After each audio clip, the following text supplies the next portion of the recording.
दुनिया बदल रही है और ये बदलाव हम सभी महसूस कर रहे हैं। गर्मी बढ़ रही है, मौसम का मिजाज बदल रहा है और इसका असर हमारी जिंदगियों पर साफ दिखाई दे रहा है। ये ऐसे इसी बदलाव, इसके असर और हम क्या कर सकते हैं, इस बारे में है। ये एक ऐसी समस्या है जिसको हम नजरअंदाज नहीं कर सकते। गर्मी बढ़ने से सबसे ज्यादा दिक्कत गरीब और मजदूर तबके को हो रही है। जिनके पास एसी का सुख नहीं है, वो दिन भर तपती गर्मी में कैसे काम करें। खेती का काम और भी मुश्किल हो गया है।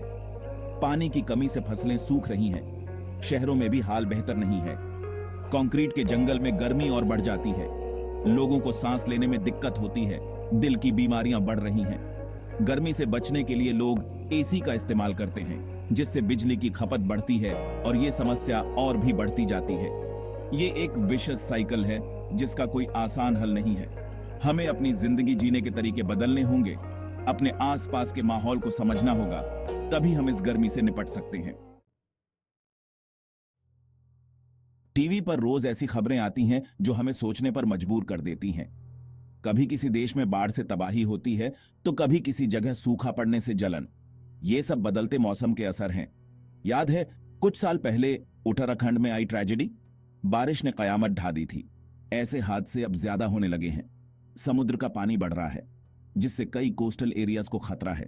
यह सब देखकर लगता है कि हम एक ऐसी दुनिया में जी रहे हैं जो पहले से ज्यादा खतरनाक होती जा रही है। ये खबरें सिर्फ खबरें नहीं हैं, ये हम सबके लिए एक चेतावनी है। हमें अभी से सतर्क होने की जरूरत है।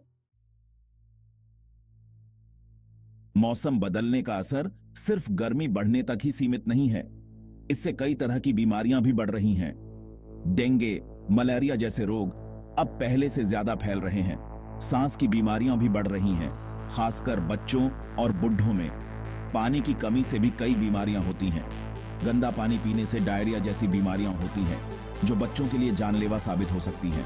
ये सब देखकर लगता है कि बदलता मौसम हमारी सेहत के लिए भी बहुत बड़ा खतरा बनता जा रहा है। हमें अपनी सेहत का ख्याल रखना होगा, साफ सफाई का ध्यान रखना होगा और अपने आसपास के माहौल को साफ रखना होगा, तभी हम इन बीमारियों से बच सकते हैं। बदलते मौसम का असर हम सिर्फ अपने आसपास ही नहीं, बल्कि दूर दूर तक देख सकते हैं। जंगलों में आग लगने की घटनाएं बढ़ रही हैं। ऑस्ट्रेलिया के जंगलों में लगी आग को कौन भूल सकता है। लाखों जानवर इस आग में जलकर खाक हो गए थे। दूसरी तरफ ग्लेशियर्स पिघल रहे हैं, जिससे समुद्र का जल स्तर बढ़ रहा है। कई द्वीप डूबने के कगार पर हैं। यह सब देखकर लगता है कि प्रकृति हमसे नाराज है और अगर हमने अभी भी ध्यान नहीं दिया तो इसके परिणाम बहुत भयंकर हो सकते हैं। हमें प्रकृति के साथ सामंजस्य बिठाकर रहना होगा।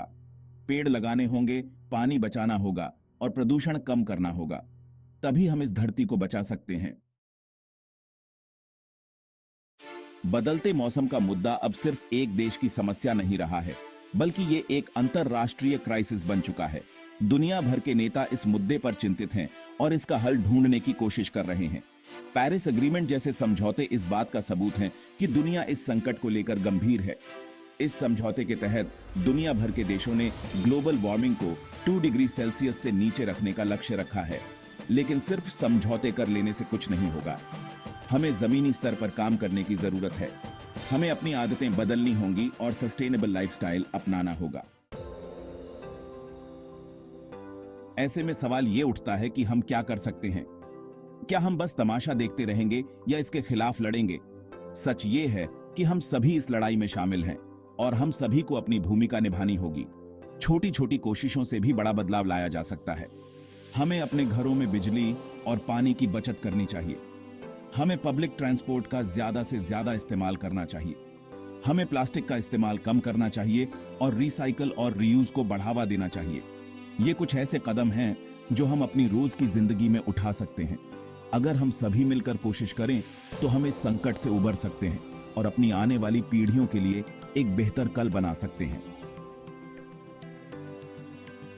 बदलते मौसम से लड़ने के लिए सिर्फ व्यक्तिगत प्रयास ही काफी नहीं है, बल्कि हमें एक साथ मिलकर काम करना होगा। सरकार को चाहिए कि वो रिन्यूएबल एनर्जी को बढ़ावा दे और पोल्यूशन कम करने के लिए सख्त कानून बनाए। समाज की भी जिम्मेदारी बनती है कि वो लोगों को जागरूक करे और सस्टेनेबल लाइफस्टाइल अपनाने के लिए प्रेरित करे। स्कूल और कॉलेज में बच्चों को बचपन से ही पर्यावरण के प्रति संवेदनशील बनाना होगा। जब तक सरकार, समाज और हम सभी मिलकर एक साथ कदम नहीं उठाएंगे, तब तक ये लड़ाई जीतना मुश्किल होगा। हमें याद रखना होगा कि ये धरती हमारी है और इसे बचाना हमारी जिम्मेदारी है।